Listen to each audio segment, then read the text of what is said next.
Good afternoon, everyone. This is Lance Christian. I'm the Executive Director of the ALS Association, Oregon and Southwest Washington chapter. I want to thank you all for joining us for day 3 of our ALS Research Week. As a chapter of the ALS Association, we're excited to support and promote ALS research that will lead to better quality of life for people living with ALS, as well as understanding the basic science of ALS that will lead to potential new therapies. We're excited this week to have 2 particular presenters, but next slide. We want to thank, before we get started, we want to thank our sponsors, Mitsubishi Tanabe Pharma America, Providence Brain and Spine Institute, Pharma, and New Motion Mobility. These generous sponsors provide the funding that allows this program to exist.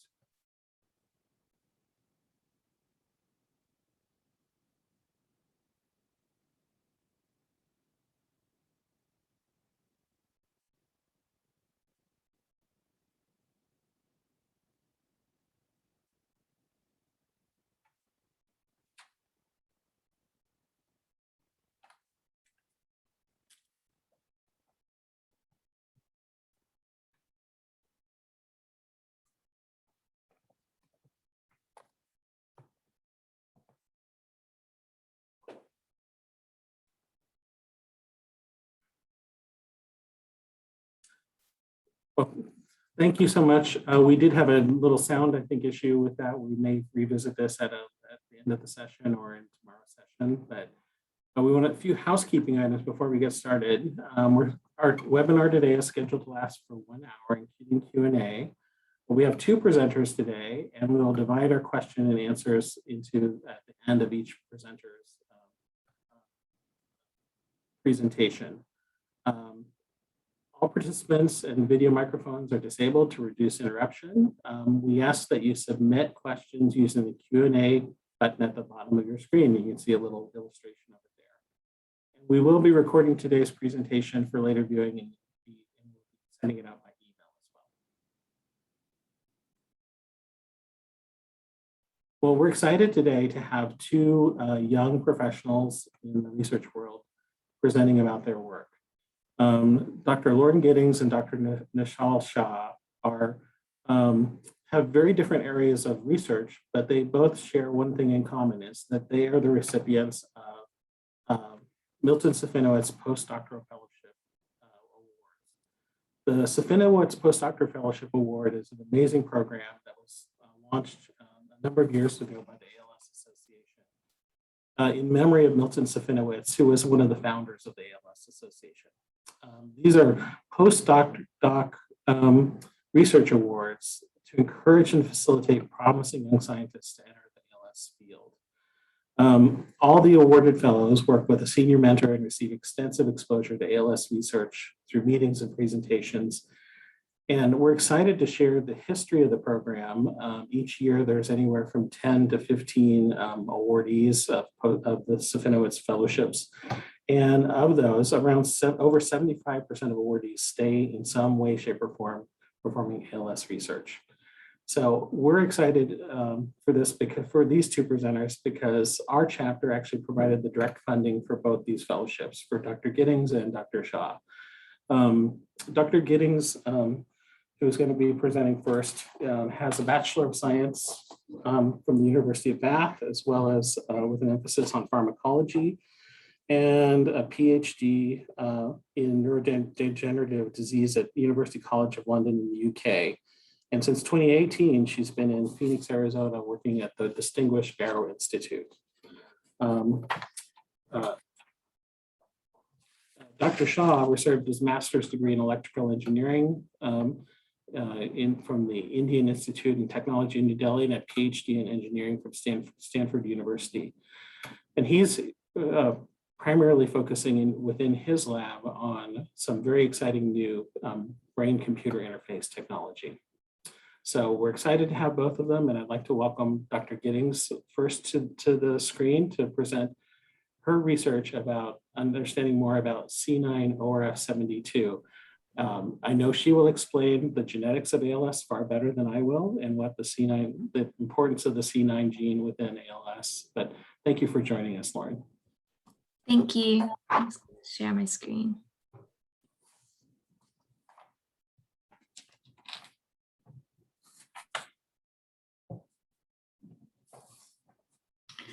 Okay. Hi, everyone. Thank you for that introduction, Lance. I'm Lauren, and I'm a postdoctoral research fellow in Dr. Rita Sattler's laboratory at Barrow Neurological Institute in Phoenix, Arizona.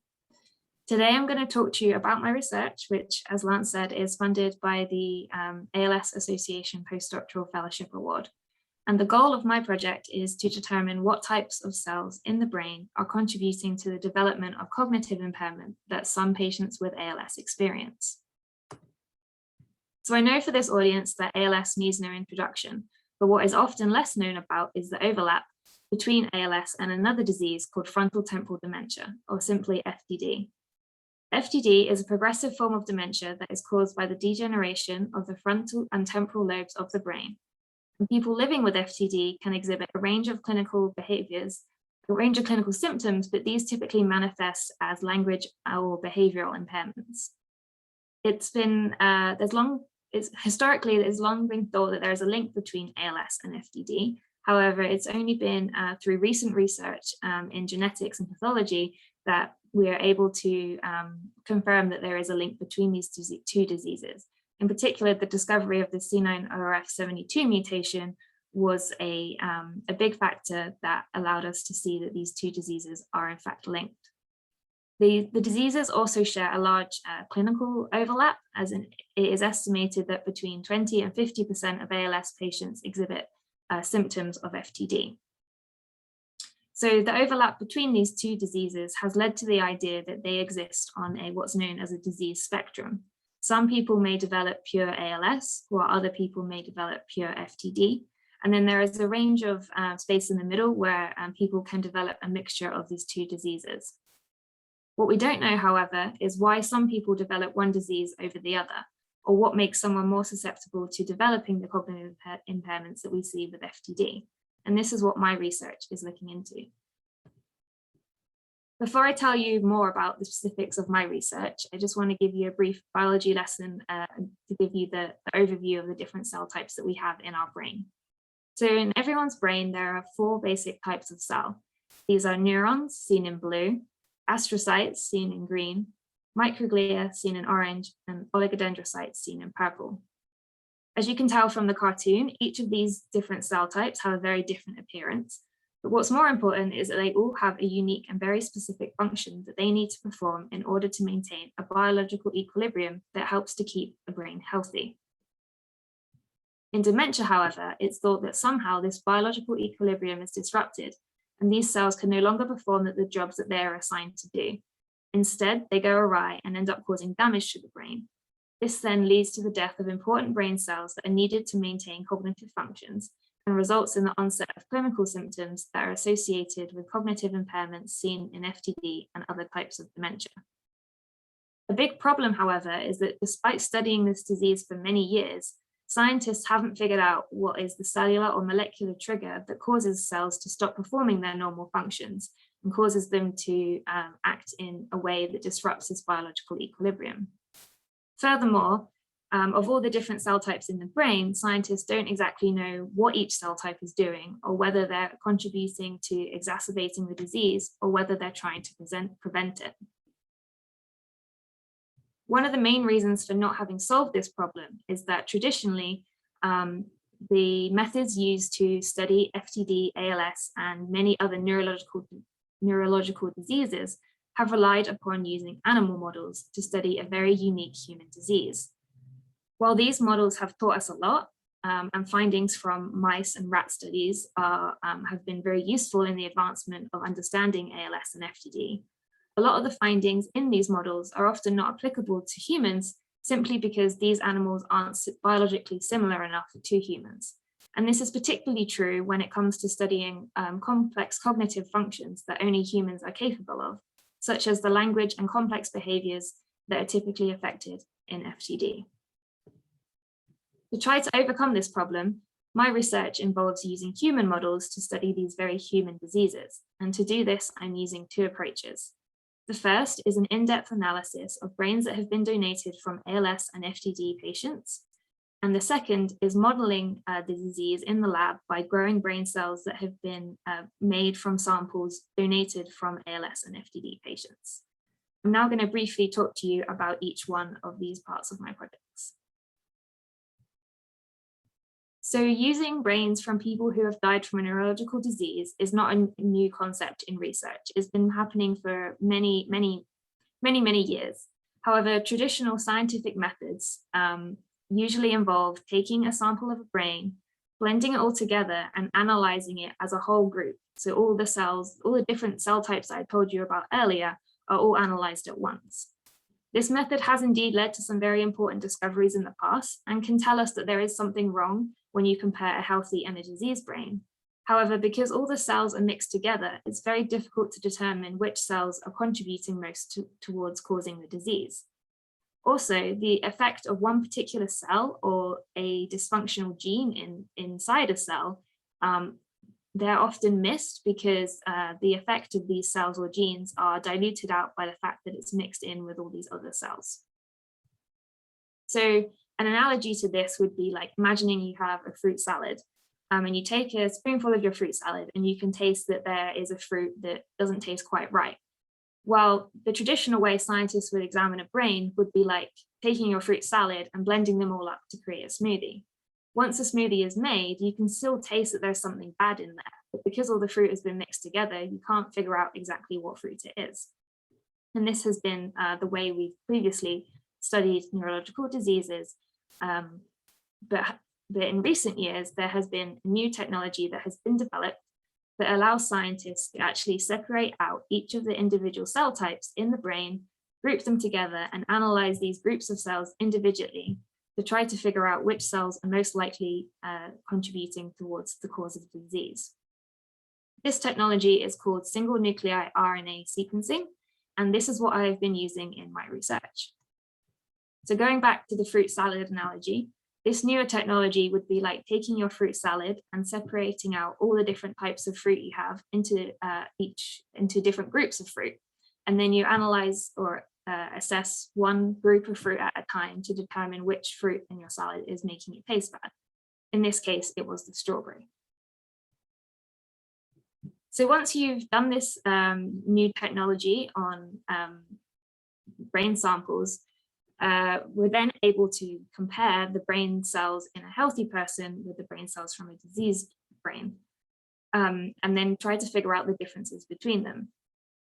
These differences might be in the number of cells that we're seeing in each cell type. So in this example, you can see that there are far fewer pink cells in the diseased brain than there are in the healthy brain. So this might be one of the differences we would look for. Another difference that we can look for are molecular changes within inside the cells themselves. So for example, here you can see that this top group of cells are a brown color, but in the healthy brain, they're a green color. And this signifies that there has been some sort of molecular change within these cells that maybe indicates that they're not working correctly. So by comparing the cell profile of a healthy brain and diseased brains, we're able to identify the differences between them that may be contributing towards the disease. Because I'm interested in cognitive impairment in ALS, my research has involved comparing 4 different groups. And these are people that have been diagnosed with C9orf72 ALS only, C9 FTD only, or a combination of both C9 ALS and FTD. And then comparing these 3 different disease groups to a healthy control group. We have collected samples from sources all over the world and have currently analyzed 37 different brain samples. So for each brain sample that I have, I perform this new technology, the single nuclei RNA sequencing. And then once all the samples have been processed, we then perform the data analysis. And what I'm showing you on the right here is a graph of how we represent this data. Each individual dot on this graph represents one cell from a brain, and the color of the dot represents a different disease state. So the red dots represent cells that have been derived from patients with ALS, the green from patients with ALS and FTD, blue with just FTD, and orange are the controls. So this is a diagram, is representative of all the cells that have been isolated from those 37 brain samples that I was telling you about. What you'll notice is how some of the dots on the graph tend to group together. And they're grouped together based on how similar they are to each other.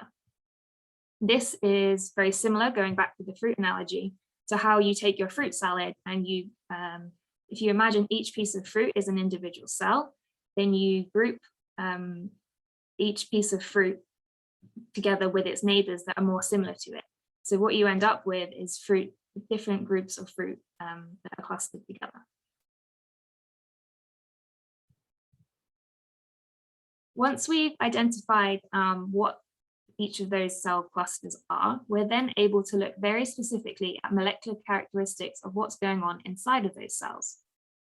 So this would be like taking only the strawberries from your fruit salad, and then you're going to only very specifically look at the characteristic of what color the strawberries are.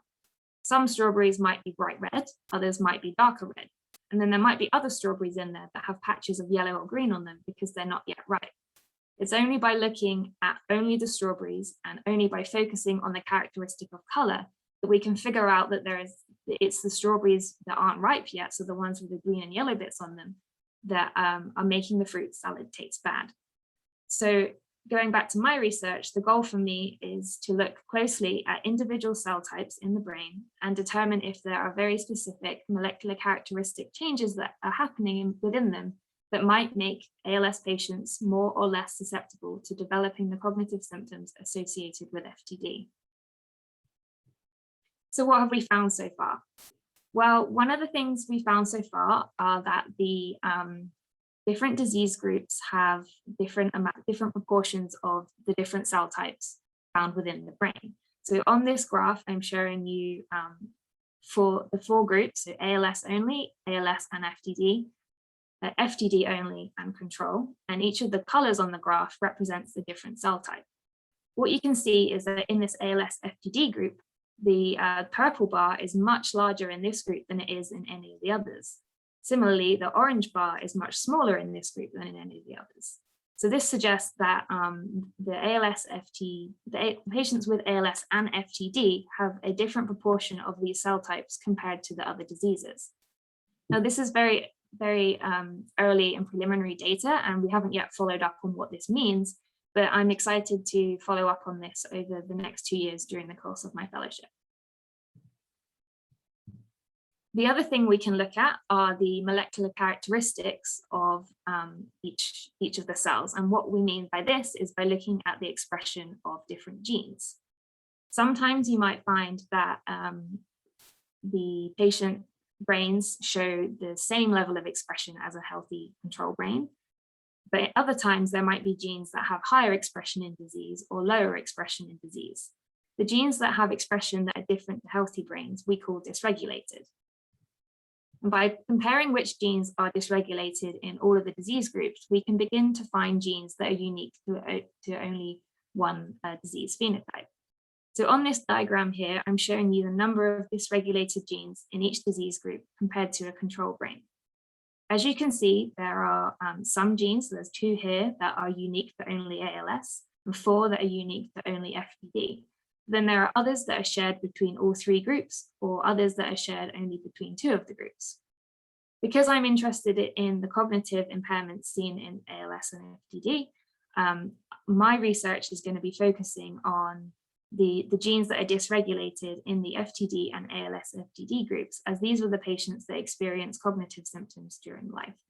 So these are the genes that my research is going to be following up on over the course of my fellowship. So you may be wondering how I'm going to follow up on these genes and how I'm going to find out what they're doing. Well, this is where I move on to the second part of my talk, which is using induced pluripotent stem cells to model ALS and FTD in the laboratory. So it's impossible to take brain cells from a living person and study them in the lab. That's simply not something we're able to do. But what we can do instead is use a special technology where we take either blood sample or skin biopsy from a person, grow their cells from this sample in the laboratory and then treat these cells with 4 special ingredients, which are then able to convert these cells into what's known as an induced pluripotent stem cell. Once we've made stem cells can be turned into any cell type of the body, depending on what conditions we grow the cell in. This technology was discovered roughly 15 years ago and has been used by labs all over the world to make many, many types of cells, including heart cells, liver cells, lung cells, and brain cells. It has been a huge scientific advancement for the studying of human disease, and the discovery of this technology actually won the Nobel Prize. Because I'm interested in ALS and FTD, my research involves transforming the stem cells that we have in the lab into different types of cells that we find in the brain. In Dr. Sattler's laboratory, we're able to make 3 of the 4 brain cell types that I told you about earlier: neurons, microglia, and astrocytes. Because we know that people with cognitive impairments and people with FTD, within these people's brains, the neurons are most heavily affected, as it is this cell type that is lost during the disease. And so turning these induced pluripotent stem cells into neurons is what my research is focusing on. So in the lab, we have samples from healthy controls, ALS patients, and FTD patients. And we have converted these samples into induced pluripotent stem cells. And then by growing these cells under very specific conditions, I'm able to convert these cells into neurons. Here you can see an image of some of the neurons that I have grown in the lab that have been derived from an ALS patient stem cell. As you can see, the neurons form a network across the bottom of the dish that we grow them in, and this is very similar to the network of connections that we see in the brain. So once I have established, once I've grown, neurons from these 3 different groups, I can then assess whether we can see the same patterns of gene expression changes that we saw in the tissue. So are we seeing do we also see whether there's a higher expression in disease or lower expression in disease? One method of doing this is by growing the neurons, and then by comparing the proteins that are produced from a particular gene, we can mark them with a fluorescent color. As you can see here, we have neurons that have been derived from a healthy control and also a disease.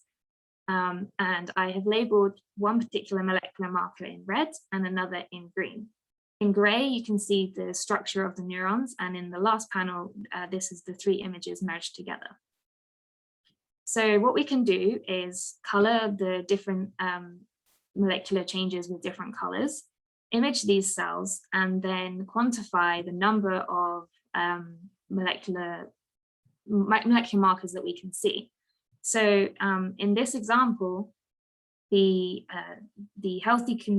molecular marker 1 is actually reduced compared to the control. The molecular marker 2 in green has an increased expression compared to control. So the idea would be that we would see if we could confirm what we've seen from our brain sample, from our single nuclei RNA sequencing. Do we see the same things in our induced pluripotent derived neurons?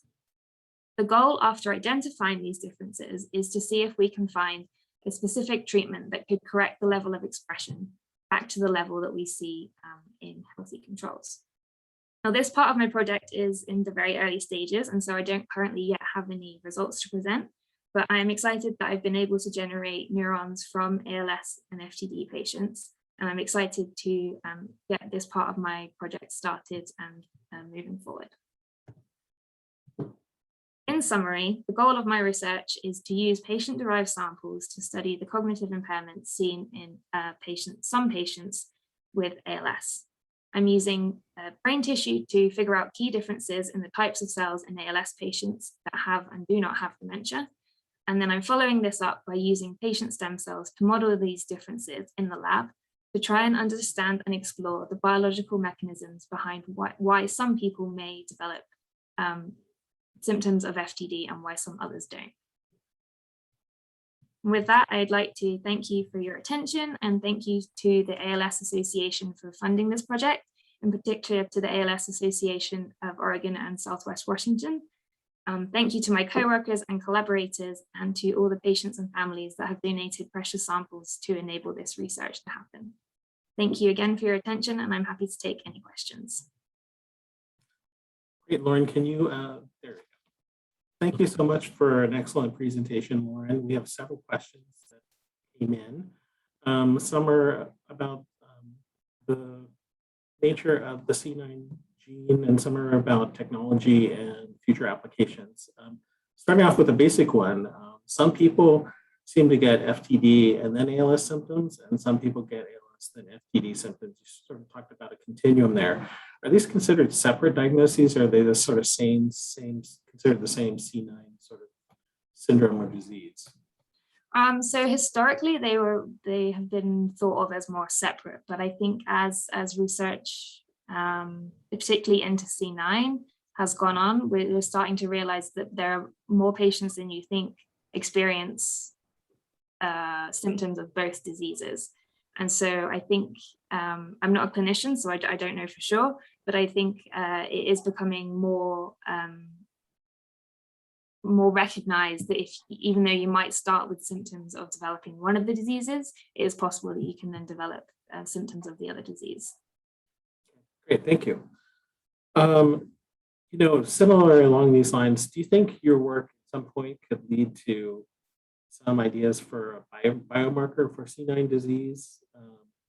You know, yes, whether imaging or other types of things that could point to something? So maybe not imaging, but what we can look for is molecular signatures from the brains that I've been analyzing. What we might be able to find is something that distinguishes, well, that's the goal, something that distinguishes the brains from the people that had FTD and those that had only ALS, to see whether we can find something that's unique to only the FTD, which might then be able to be used either to understand the disease or to be able to diagnose it. At the moment, that's very far off, and we're still in the processes of like analyzing the data, but that would be the ultimate goal. Yeah, and I guess that's sort of the question is, you know, you're doing a lot of bench research, and it's sort of what is the process it takes to sort of get an applied translational outcome? What sort of often happens with research like yours? What would you see like from your outcomes? Like the steps would be for it to go from sort of the lab bench into something that would be clinical? So I'm doing very basic, more biology research in the lab. What often happens is we might find a particular target that might look promising, and then we would go through several. It would be several rounds of to make sure that what we're seeing is real.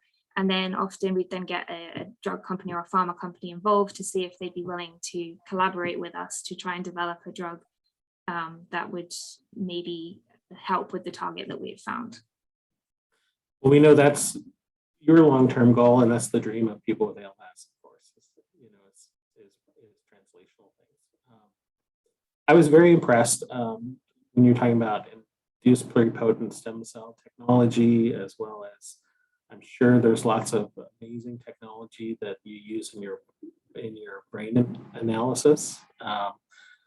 Sort of has that technology improved in recent years, and are there things that may be coming in the future that like will aid you in your work? Yeah, I mean, there's new technology that's being developed all the time. What's with the induced pluripotent stem cells, we have been able to, the technology has advanced enough that we're now able to make specific types of neurons.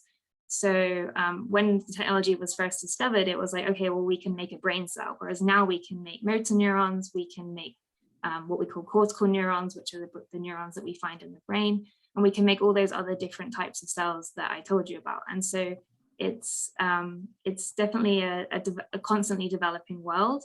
And as more and more protocols come out, we can get more and more specific with the types of cells that we're making. Great. Well, thank you so much. Those are the questions we had. I want to thank you for your presentation today and for your work. Just in closing, for the particular study you're working on now, like what sort of time frame do you think you might be fun in terms of working on, hopefully I know an outcome and publishing and sharing some of your results. Yeah, so we the first part of the project, the analysis of the patient samples, we're actually working on a manuscript at the moment. So we're hoping that within the next year we'd be able to share some of that work. Great. Well, I may not understand it, but I look forward to reading it when it comes out. Thank you very much. Thank you for having me. Thank you so much, Lauren. We appreciate it. Thanks for joining us. We want to pivot our webinar today and move into a different realm. And I want to welcome to the webinar Dr. Nishal Shah, who is a postdoctoral fellow with the Stanford Prosthetics and Translational Laboratory. Say that 10 times fast. And he's doing some amazing work with brain-computer interface. So welcome, Dr. Shah, and thank you for joining us. Thank you. Thank you for inviting me. Let me share my screen. Okay. Hopefully you can see my screen and hear me. Actually, I have to. We did see it, then we lost it. There we go. Yeah, I forgot to optimize for the video. Okay. Hi, everyone. I'm Nishal Shah, and I'm a postdoctoral scholar in Neural Prosthetics Translational Lab, advised by Dr. Jamie Henderson and Dr. Krishna Shinoy. As Lance mentioned, I'm a recipient of the ALS Postdoctoral Fellowship, and I'm really grateful to the ALS Association for funding my postdoctoral research. So today I'll be talking about our group's work on building brain-computer interfaces for restoration of movement after paralysis. In the past 20 years, brain-computer interfaces have been becoming increasingly mainstream, and these devices aim to interact with the brain using two distinct functionalities.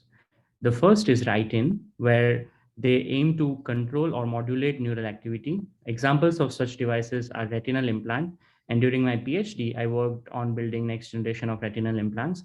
Other such examples are cochlear implants, deep brain stimulators, and epilepsy implants. On the other side, there are devices which aim to read out neural activity. Examples of this are deep brain stimulation and epilepsy implants, and motor prosthesis. And I'll be talking primarily about motor prosthesis in today's presentation. These devices aim to record neural activity from the brain and help in controlling robotic arms or the person's own arms using functional electric stimulation.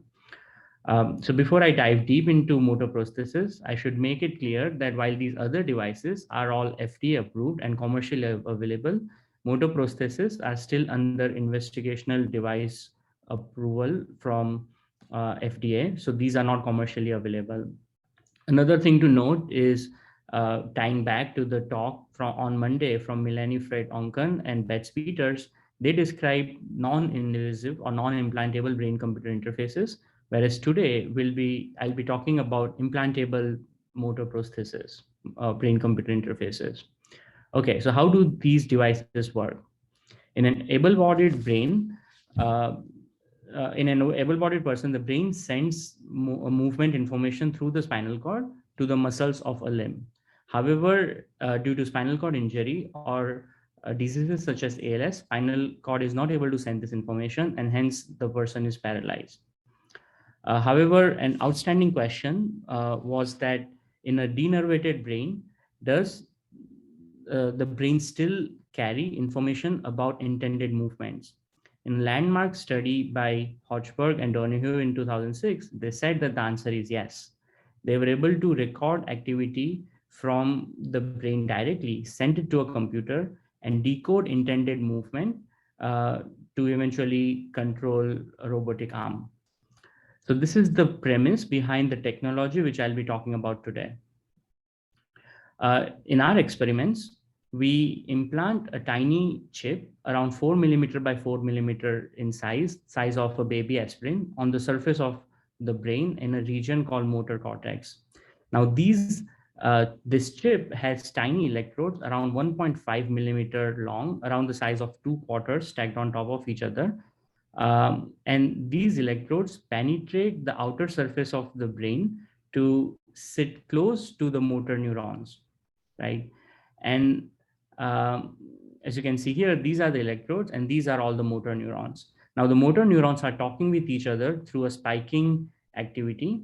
And since our electrodes are close to them, the electrodes can overhear this communication between neurons and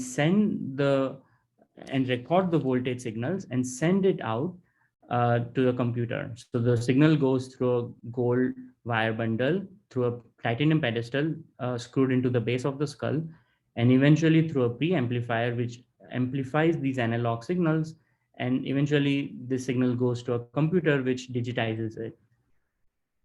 So in the end, we see recordings which look like this picture on the right. In this picture, each tiny square corresponds to a distinct electrode on our implant, and the traces in each square correspond to neurons recorded on that electrode. So as you can see, across our electrode array, we can sample from a collection of around 100 neurons at the same time, and each electrode records from 1 to a few number of neurons. So to build brain-computer interfaces, the question is, how do these neurons encode movement-related information? So as I'll show, let's focus on one neuron to understand how that is done. So if I look at this neuron over here, we can measure the firing rate of the neuron as the participant intends to make movements in different directions. You can think of this neuron as an applause meter, which is signaling information about a particular direction. In this case, the neuron is signaling information towards the left, and we call this neuron as leftward tuned neuron. Similarly, another neuron on our electrode array would be tuned for another direction, in this case, the upwards direction as shown here. Okay, and once we repeat this process across all the electrodes on our array, we can find the tuning direction for each and every neuron, which are recorded using our electrode array. Now, how do we use this to decode intended movement?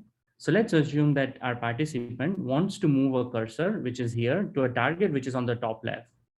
So while our participant is attempting to make this movement, all the neurons which are tuned for the top left direction have higher firing rate. So this means we can decode intended movement direction by taking a weighted sum of the activity of all the neurons which are recorded on an electrode array.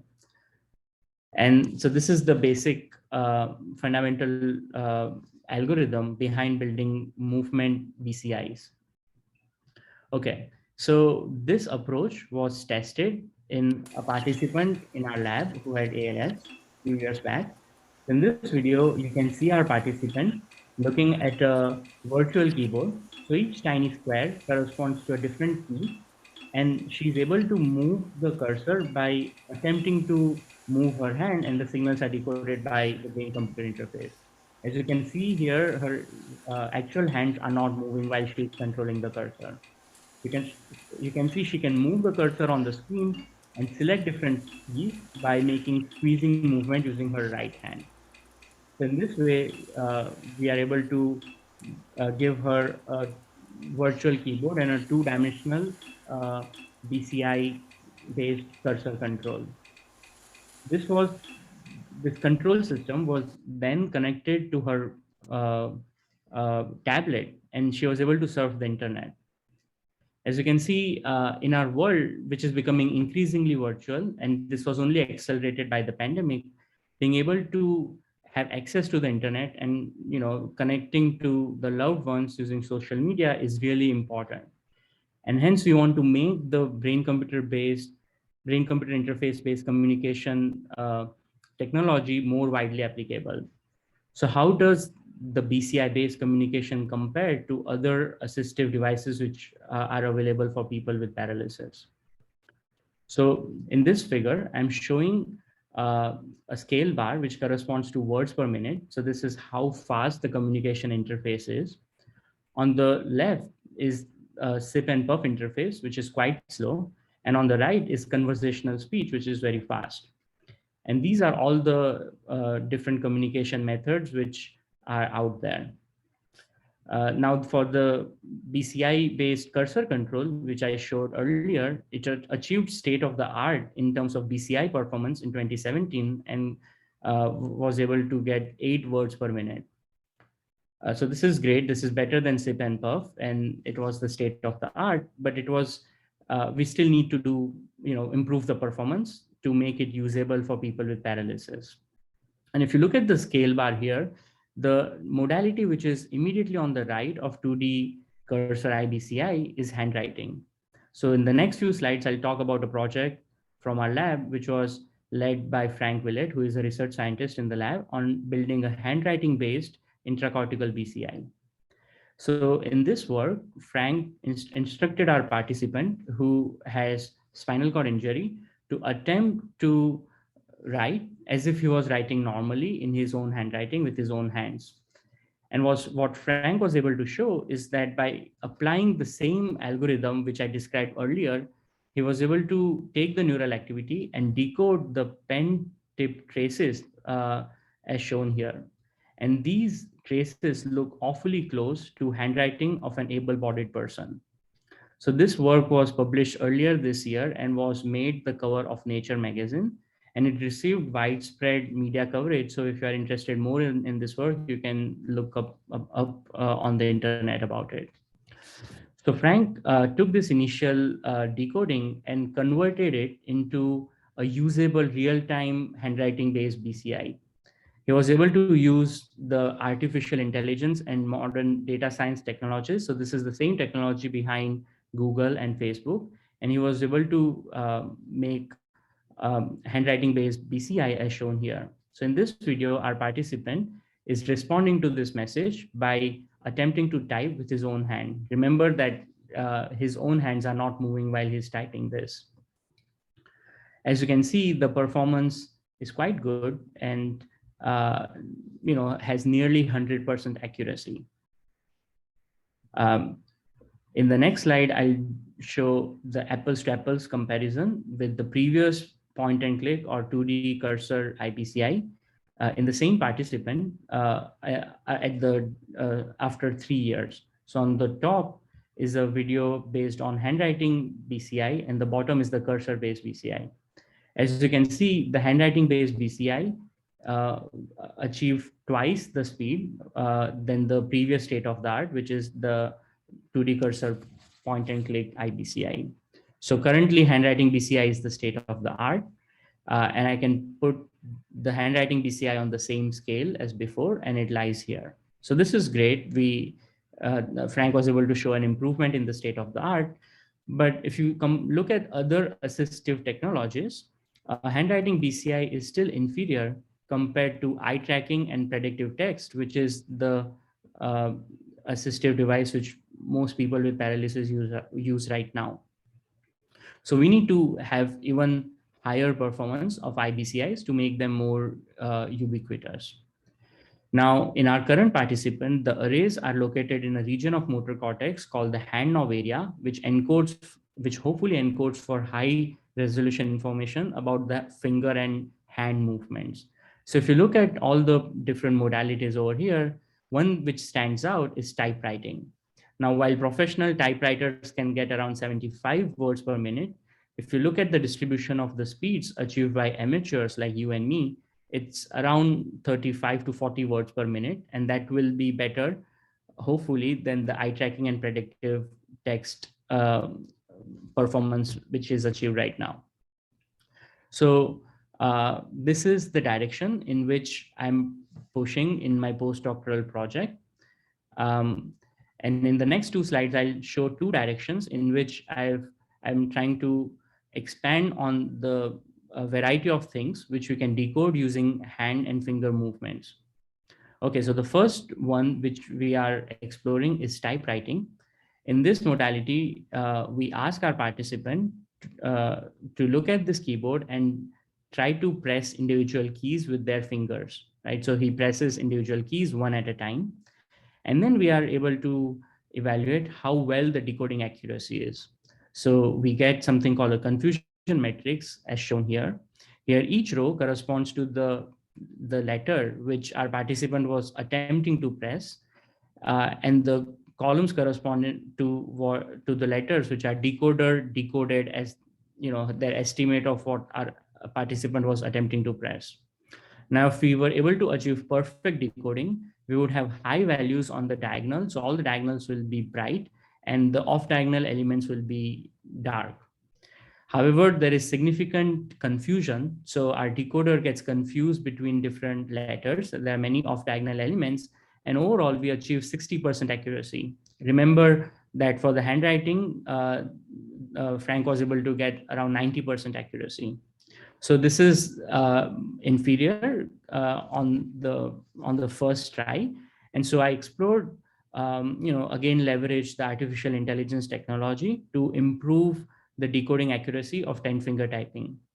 So one thing to note that is that the keyboard which we all use right now, the QWERTY keyboard, was actually built many years ago, and the letters were placed on the keys such that it reduces jamming of a mechanical keyboard. Now that constraint is no longer important for us because we have digital keyboards. So what we can do is we can rearrange the keys on the keyboard in the hopes of achieving higher accuracy. So intuitively, what we do is we place higher frequency keys like letter E and letter T over keys which have higher accuracy, right? So we observe that in our participant, the decoding accuracy is generally higher on the right side of the keyboard. And so we were able to place the more frequently used letters on the right side. And in the end, this improved our classification accuracy from 60% to 85%. So this is now in the competitive range of what the handwriting BCI was able to get. So in my ongoing work, I'm exploring further the typewriting-based BCI and converting it into a real-time usable interface.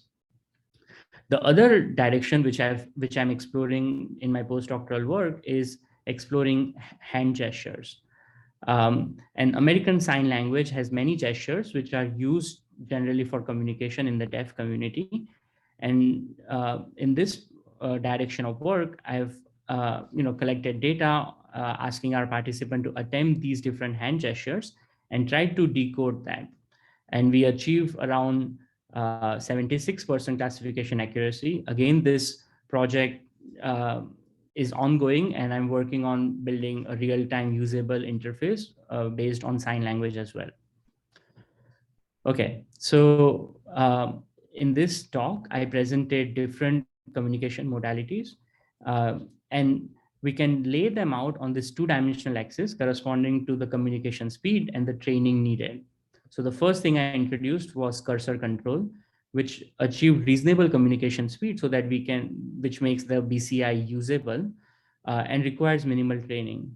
The next thing I introduced was handwriting, which achieves much higher communication speeds, and I would argue requires much less training because all of us already know how to write. The next thing which I'm exploring is typing, which would hopefully get higher communication speeds, but would require some more training. And the last is sign language, which would give even higher communication speed, but would require much more training as well. So now the question is, which of these communication modalities should we develop and advocate for? What I would argue is that we should let the user choose what modality they want, because everyone is unique. And some people would prefer typing, especially people from the younger generation who already use computers and keyboards would prefer typing compared to handwriting, whereas people from the older generation would prefer handwriting compared to typing.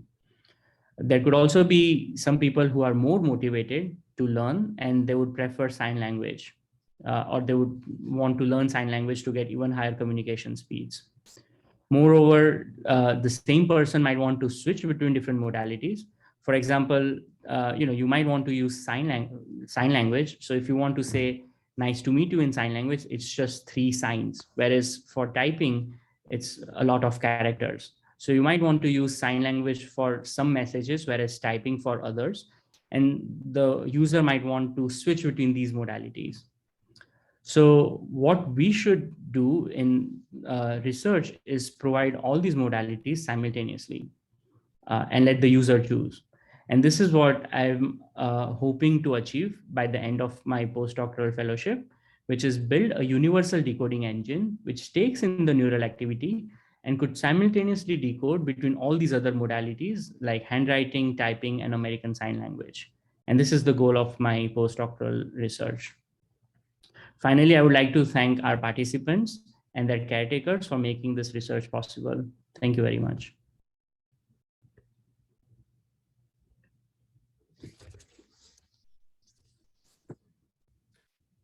Thanks so much, Nishal. We appreciate you sharing your research, and thank you for specializing in an area that's very important to people with ALS. Obviously, the disease can bring progressive disability, and having methods to communicate and to engage in the world around themselves, these are crucial things. A couple of questions that we have that came in. One is, we heard from Dr. Friedoken and Bets Peters on Monday in your lab in Stanford. Where else in the world is this technology research being done? And is it a few labs or many? And is it a collaborative field for people working together? Yeah. In terms of the implantable BCIs, which I talked about today, there are a few research groups in the US and abroad as well. So we at Stanford are part of this larger consortium called BrainGate, which is a consortium which has the Brown University and Massachusetts General Hospital as part of the consortium as well. And so we have ongoing research in this field. There is a group in Pittsburgh, which has multiple PIs and multiple labs working together in a similar partnership fashion. And there is research ongoing at Case Western, Johns Hopkins, and a few other places as well. It's great to hear that it's an active field, but also that there's information and sharing and collaboration, because I remember the old days when everyone was siloed. So right now, this technology is really only available in research settings. How likely is it for someone, what needs to happen to at some point make this technology available for people for community use? Yeah, so right now we are operating as part of a safety clinical trial, and to make it widely applicable, it has to go through the different phases of clinical trial, phase 2 and 3, before it can be used by everyone. However, people can still be part of, they can volunteer to be part of the clinical trial and have access to these technologies. Another thing which I wanted to note is in the past few years, like 3 or 4 years, there is growing interest in industry. There are many neurotechnology companies. You might have heard of Neuralink, Kernel, and BlackRock, the maker of the chips which I showed in today's work. They are aiming towards commercialization as well. So due to the competition and more vibrant nature of the industry, I'm hoping that the time scale for commercialization will be shorter in the coming few years. Yeah. Is there part of that translational work is how it intersects with whatever devices people are connecting to? Is that another field of investigation? Sorry, can you repeat the question? You're creating a stimulus that's coming out that is needing to go into the device or technology that interprets the stimulation. It sounds like that's an area that is another area for further technology investigation. Yeah. So there are different applications which people are trying to enable based on whatever we can decode from the brain. How do we use it? One direction is communication-based BCI, which is what our lab primarily works on.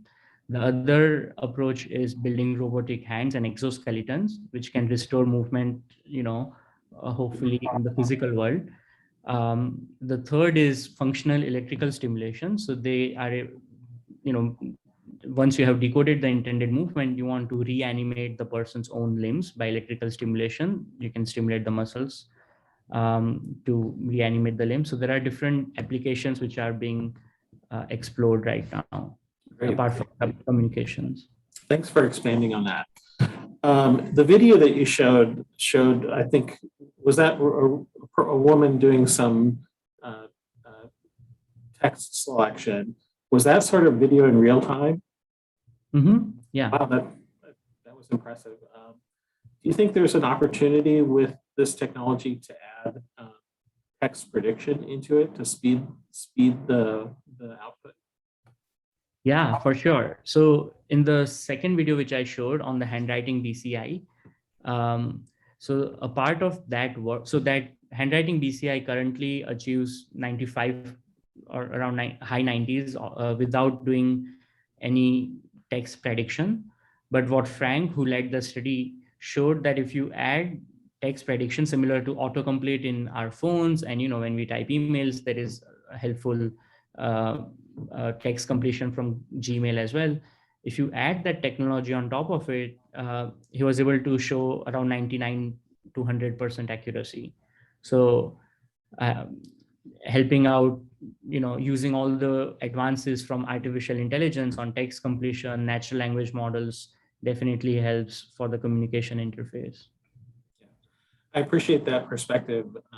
Seeing the different ways and speeds at which people could use different devices. We know in real life people use very simple communication things and sometimes technology, and they may use more than once. So it's great to see the comparative speeds of those things. I also want to say I was very impressed and appreciated your perspective about the choices of people with ALS and people with disabilities to use the